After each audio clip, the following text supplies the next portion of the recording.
షామిల్ చిన్నారి. ఈ సృష్టి అన్నిటికంటే చాలా గొప్పది.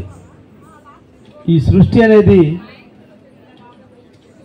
ఈశ్వరంతో పుట్టింది అనేది మన సనాతన ధర్మం చెబుతుంది.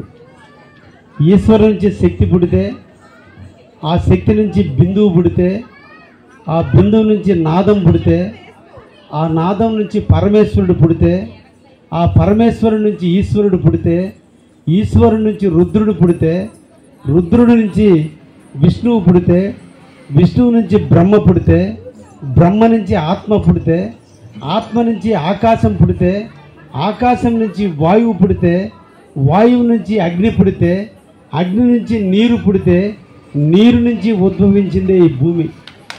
అంతటి మహోన్నతమైన సృష్టిలో ఈరోజు కొన్ని కోట్ల జీవరాశులు జీవిస్తుంటే ఒక్క జీవరాశి అయినటువంటి మనిషి మాత్రమే